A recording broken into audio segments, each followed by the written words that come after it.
Recently, I was told to take B12 for energy, and after only a couple of days, I was already convinced that it was working, which physically speaking is probably not possible. The human mind is an extremely powerful tool, but sometimes it can play tricks on us. If we could only understand how to harness the ability of our mind to create reality, we could use these tricks to make our reality better.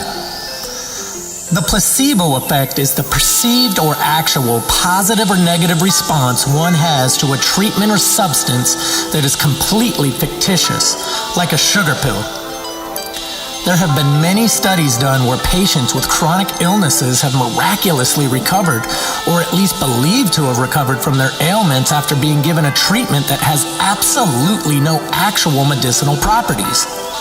Similarly, there's a phenomenon known as medical students' disease or intern syndrome, typical of second-year medical students who believe they are experiencing the symptoms of a disease that they are studying. In another spin on the placebo effect, Princeton University students pulled a prank on fellow classmates where they threw a party with non-alcoholic beer. The majority of partygoers appeared to be drunk, stumbling over things, passed out in the yard, and committing other acts that were not typical of their behavior.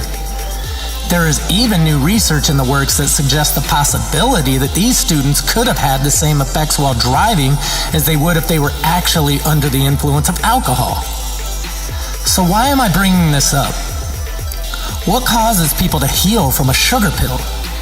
Why do medical students get sick, or at least convince themselves that they are?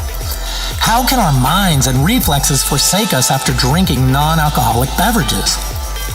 While there are a plethora of studies out there and an immense amount of science to back up all the theories, I guess I just wonder why it matters.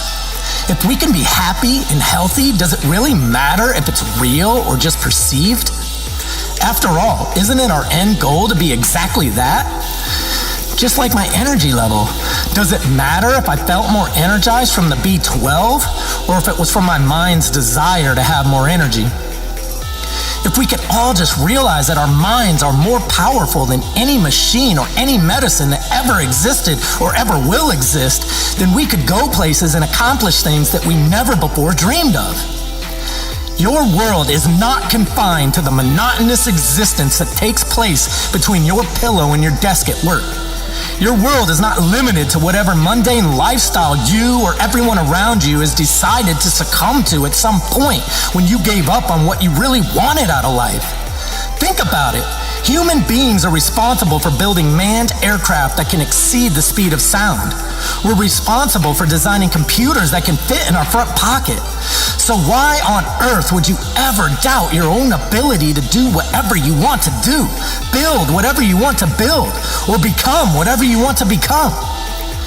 I say forget the critic inside of you and all of the critics around you. Go after what you want with passion and determination. Do it with the same blind confidence in your mind's ability to get you there as you would the sugar pill. Create your vision and live your life like the placebo effect.